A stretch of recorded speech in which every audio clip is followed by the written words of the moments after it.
Hello बच्चों, कैसे हैं आप लोग। आज आपके सत्र में स्पृता पहचान क्लास में मैं लेके आई हूँ क्षितिज भाग 1 जो क्लास 9 का है, सीबीएसई के बच्चों का गद्य खंड। पिछले वीडियो में मैंने लहाशा की ओर का पूरा फुल एक्सप्लेनेशन आपको बताया था कि कैसे, और लेखक परिचय भी मैंने आपको बताया था राहुल सरगतायन जी का। आज मैं चर्चा करूंगी उसके प्रश्न अभ्यास की, क्योंकि बच्चों का कमेंट आया है कि कुछ प्रश्न उनसे सॉल्व नहीं हो रहे हैं, तो मैंने सोचा कि अलग अलग जो कमेंट आए तो मैं हर प्रश्न पे फोकस कर देती हूँ। ठीक है, मुझे लग रहा था कि गद्य में उतना बताने की आवश्यकता नहीं है, लेकिन कमेंट्स आए तो आज मैं तैयार हूँ आपको इसके प्रश्न अभ्यास को बताने के लिए।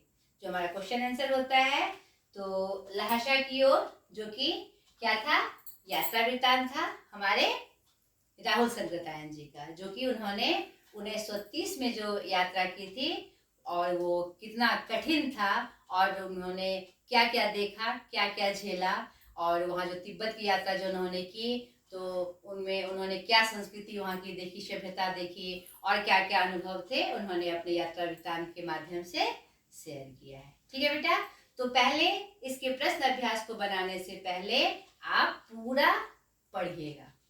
ठीक है, आप यात्रा वृत्तांत जो है उनका लहाशा की ओर पूरा पढ़िएगा, तब आप क्वेश्चन आंसर करने बैठिएगा। मुझे लगता है कि उससे आपका जो आंसर होगा और अच्छे से सटीक होगा। तो मैं इशारा कर दूं इन शॉर्ट में आपको कि कैसे आपको इसका आंसर करना है। तो पहला प्रश्न देखिए, थोंगला के पहले के आखिरी गांव पहुंचने पर भिकमंगे के वेश में होने के बावजूद लेखक को ठहरने के लिए उचित स्थान मिला, जबकि दूसरी यात्रा के समय भद्र वेश में भी उन्हें उचित स्थान नहीं दिला सका। तो ये प्रसंग कब की है? उनका एक दोस्त था, सुमित नाम से, समथिंग कुछ ऐसा नाम था उनका, सुनित या समित ऐसे कुछ नाम था उसका, सॉरी सुमति नाम था उसका, हमें कंफ्यूज कर रही थी।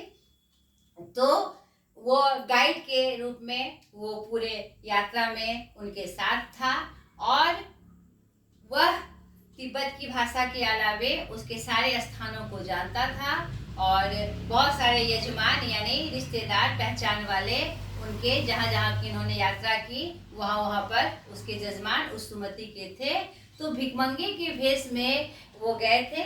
मैंने चर्चा की थी जब मैं इसकी व्याख्या कर रही थी लाशा की ओर का, तो मैंने आपको बताया था कि वो भिकमंगे के रूप में गए थे उस समय, क्योंकि भिकमंगों का ज़्यादा कुछ उसमें नियम कानून होता नहीं है, और चोर रास्ते से जाकर वे वहाँ की सारा व्याख्यान उन्होंने लिखा था, क्योंकि उस समय सीधे रास्ते से आम आदमी को जाने की इजाज़त नहीं थी। भिकमंगे कहीं भी प्रवेश कर जाते हैं, उनका कोई रूल रेगुलेशन होता नहीं है। तो ये प्रश्न में कि भिकमंगे के भेष में होने के बावजूद लेखक को ठहरने के लिए उचित स्थान इसलिए मिला था क्योंकि जिस स्थान पे वो रुके थे थोंगला में, वहाँ सुमति के रिश्तेदार थे, यजमान थे, जिन्होंने उनके ठहरने का उत्तम प्रवेश किया था, उसका उत्तम उसकी व्यवस्था की थी।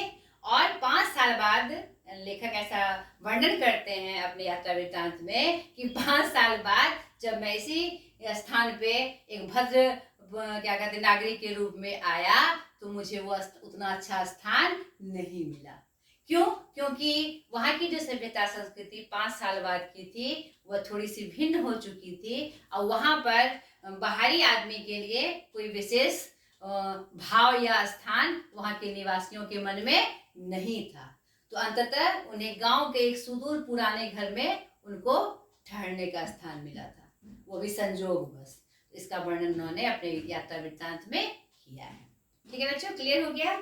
दूसरा है, उस समय के तिब्बत में हथियार का कानून न रहने के कारण यात्रियों को किस प्रकार का भय बना रहता था।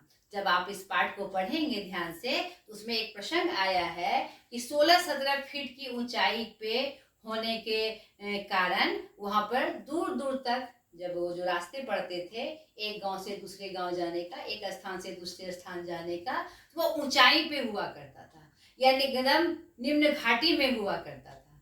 तो या ऊंची चोटी पे भी गांव नहीं बस सकते, और नॉर्मली अगर टेढ़ी मेढ़ी घाटी है तो रास्ते में आपके गांव शहर नहीं बस सकते, लोग बस्तियां नहीं बसा सकते हैं।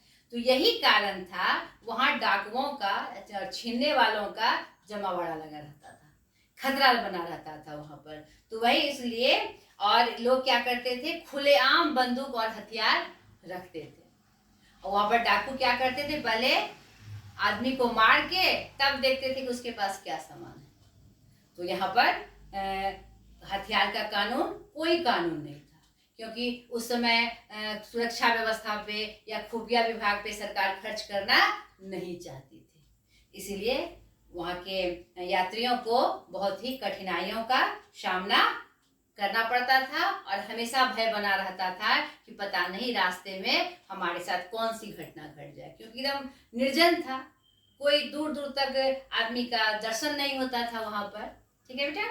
तीसरा प्रश्न है, लेखक लंकोर के मार्ग में अपने साथियों से किस कारण बिछड़ गया था। तो आप पाठ में मैंने क्या कहा कि जब आप प्रश्न उत्तर करने बैठिएगा तो पाठ को जरूर पढ़ लीजिएगा। तो सीधा सा ये प्रश्न है, उसमें लंकोर के मार्ग में जो सुमति थे, उनके जो दोस्त थे, वह उसमें दो, मतलब लंकोर के रास्ते में दो रास्ताएं खुलती थी। एक चौराहे से दो रास्ते खुलती थी, एक बाएं साइड एक दाएं साइड। तो लेखक क्या हुआ, वो आगे निकल गए थे अपने तरफ से, वो धीरे धीरे, उनकी जो घोड़ी थी थोड़ी मरियल टाइप से थी, तो वह क्या करते हैं, उस रास्ते में वो अंदाज नहीं लगा पाए कि लंकोर का रास्ता किधर जाता है, तो वो बाएं रास्ता पे चल दिए।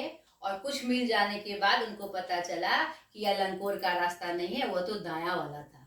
फिर लौट के आके अपने दोस्त तक पहुंचते पहुंचते उन्हें क्या हुआ, देर हो गई और वो उनसे बिछड़ गए। इसी कारण से वो दूसरी रास्ते को चले गए, वो दूसरे रास्ते को चले गए। इसी कारण दोनों क्या हुए, आपस में बिछड़ गए। चौथा प्रश्न है, लेखक ने शंकर विहार में सुमति को उनके यजमानों के पास जाने से रोका, परंतु दूसरी बार रोकने का प्रयास क्यों नहीं किया। तो प्रसंगवश ये आया है कि शंकर विहार में सुमति के बहुत सारे यजमान थे, और कुछ आर्थिक लाभ लेने के लिए वो बौद्ध के गंडे, यानी कि बौद्ध विहार से जो कपड़े लाके गंडे बनाए जाते थे, ये एक धर्म का प्रचार करने के लिए। तो आप जानते ही हैं कि धर्म के प्रचार में कभी कभी लोग आर्थिक फायदा भी उठा लेते हैं। कुछ दे दिया, अरे ये भगवान के नाम का है, ये भगवान के नाम का प्रसाद है, और सीधे साधे लोग इसको अपनाते भी हैं, उसको लेने के लिए लालायित होते हैं और उनकी अवगत भी करते हैं। इसका ये काम हमारे सुमति जी करते थे, ताकि गंडे अन्य जजमानों से मिलकर उन्हें भेंट किया जाए और कुछ अर्थ रूप में उसे कुछ पैसे वगैरह मिल जाए। तो लेकिन लेखक ने क्या सोचा कि अगर यह यजमानों से मिलने चला जाएगा तो 5-6 दिन उसे उधर ही लग जाएंगे, और जो मेरा ये यात्रा करने का जो पर्पस है वह उसमें थोड़ी सी बाधा आ जाएगी। इसलिए उन्होंने पहली बार उनको रोका कि कहीं वो 6-7 दिन उसमें व्यस्त ना हो जाए। दूसरी बार इसलिए नहीं रोका क्योंकि वो अगर जजमान से मिलकर एक पहचान बननी उनकी, और ठहरने के लिए उनको उत्तम स्थान और भोजन भी उपलब्ध था, क्योंकि उनके पास तो कुछ ऐसा था नहीं जहाँ पे ठहरने का कोई विशेष प्रबंध हो सके, भोजन मिल सके, इसलिए दोबारा उन्होंने उनको नहीं रोका। ठीक है बेटा। पांचवा प्रश्न है, अपनी यात्रा के दौरान लेखक को किन कठिनाइयों का सामना करना पड़ा। अब पाठ में यह स्पष्ट है कि विभिन्न कठिनाइयों का सामना करना पड़ा, क्योंकि तिब्बत का उस समय का जो रास्ता था जाने का वह बहुत ही दुर्गम था, पहाड़ी इलाके थे, एकदम क्या कहते हैं, बहुत कठिन वाला रास्ता था, पत्थर, ये वहाँ पर कोई सुविधाएं नहीं थी एक स्थान से दूसरे स्थान को जाने के लिए, भोजन का क्या कहता है विशेष प्रबंध नहीं था, ठहरने का विशेष प्रबंध नहीं था। अगर सुमति नहीं रहते उनके साथ तो वो पहचान वालों के साथ मिलके जो वो उन्होंने रातें गुजारी, दिन गुजारे, वो और भी कठिन हो जाता। ये सब परेशानियों का सामना हमारे लेखक को करना पड़ा था। छठा प्रश्न है, प्रस्तुत यात्रा वृत्तांत के आधार पर बताइए कि उस समय की तिब्बती समाज कैसा था। ठीक है, तो आप जब पाठ पढ़ेंगे तो आप देखेंगे उस समय का तिब्बती समाज जो था उसमें अपनेपन की भावना थी, उसमें जाति पाति का कहीं दूर दूर तक नामो निशान नहीं था, लोग ओपन माइंडेड थे, स्त्रियां भी उतने पर्दे में नहीं रहती थी। यहाँ पर उन्होंने एक वर्णन भी किया है कि किसी को भी अगर आपको चाय पीने की इच्छा हो तो किसी को आप चाय पत्ती दे दे, और एक विशेष प्रकार से चाय बनने की बात उन्होंने कही है इसमें, आप किसी को दे दो और वो आपको अपने क्या कहते हैं, चौके से वो चाय लेके मिट्टी के वाले बर्तन में, टोटी वाले बर्तन में आपको पहुंचा दिया जाता था। तो उसमें मक्खन डाल के चाय पीने का प्रचलन था। तो अगर आपके मन में ऐसा हो कि सारा मक्खन कहीं कोई और ना ले जाए, वो खा ना ले, तो आप खुद भी जाके चौके में चाय बना सकते थे। ऐसा कोई विशेष बंधन नहीं था, बंदिश नहीं थी। और लोग उतना मतलब भी नहीं रखते थे किसी से, बिंदास जीते थे। और वहाँ का जो क्या कहते हैं, क्षेत्रीय जो भौगोलिक स्थिति था वो थोड़ा दुर्गम था। लोगों में मतलब उतनी सुविधाएं नहीं थी, लोग उतने क्या कहते हैं उसको विकसित रूप में नहीं थे। तो इस तरह से आपको इस प्रश्न का उत्तर पाठ के माध्यम से, जो आपको यहाँ पर वर्णित है, उसके माध्यम से आपको इस प्रश्न को करना है। ठीक है बेटा। 7वां प्रश्न है, मैं अब पुस्तकों के भीतर था, नीचे दिए गए विकल्पों में से कौन सा इस वाक्य का अर्थ है। आसान है ये। लेखक पुस्तकें पढ़ने में रम गया। मैं पुस्तकों के भीतर था मतलब मैं उसमें खोया था, मैं उसमें डूबा हुआ था, नहीं, और मुझे कहीं किसी का ध्यान नहीं था। तो कौन नंबर जो है इसका सटीक आंसर होगा, क्योंकि बाकी का जो ऑप्शन दिया हुआ है आप देखिए वह उससे मेल नहीं खाता है। इसका सही अर्थ क्या था, लेखक पुस्तक पढ़ने में रम गया। ठीक है बेटा। नेक्स्ट आपका जो है रचना और अभिव्यक्ति। यह क्या होता है? रचना यानी कि आपका जो सेंस है, आपका जो आईक्यू है, किसी टॉपिक के प्रति आप उसको कैसे यूज करते हैं, क्या विचार आपके मन में आते हैं, यानी कि एक्टिविटीज। एक तरह से सोचिए कि एक्टिविटीज जो हम करते हैं किसी मुख्य बिंदु को लेकर, किसी विषय वस्तु को लेकर, या कोई भी ऐसी टॉपिक जो हमारे समाज से जिसका रिलेशन हो, तो वह इसके बारे में है। जिसमें कि क्या है वो देख लीजिए आप। सुमति के यजमान और अन्य परिचित लोग लगभग हर गांव में मिले। इस आधार पर आप सुमति के व्यक्तित्व की किन विशेषताओं का चित्रण करते हैं।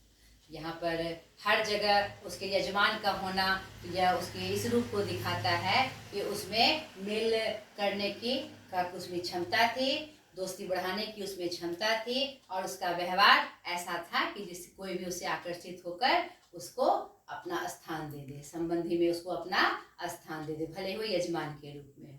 ये उसका प्रदर्शित होता है। और यहाँ पर ये जो लेखक के साथ मिलकर गाइड के रूप में उसके साथ चलते हैं, तो उसका व्यवहार यह भी दिखता है कि सहयोग वाला था, हर तरह से सहयोग वाला था, और उनका मिलनसार स्वभाव था। तभी तो सभी यजमानों में जाते थे तो उनके ठहरने का उत्तम प्रबंध हो जाता था, भोजन भी मिल जाता था, लोग उससे मिलने के लिए आतुर थे। तो उसमें यह विद्या थी कि कैसे सामने वाले को आकर्षित किया जा सकता है। ठीक है बेटा। हालांकि उस वक्त मेरा भेष ऐसा नहीं था कि उन्हें कुछ भी ख्याल करना चाहिए था। उक्त कथन के अनुसार हमारे आचार व्यवहार के तरीके वेशभूषा के आधार पर तय होते हैं। आपकी समझ में क्या यह उचित है या अनुचित है? डेफिनेटली आपके वस्त्र से चाहे आपकी छवि जो हो, लेकिन आप जो वस्त्र क्या होता है बेटा, संकेत होता है ना। आप देखिए राजशाही लोग राजा वाला वस्त्र पहनते हैं तो हम कहते अरे ये राजशाही खानदान का है।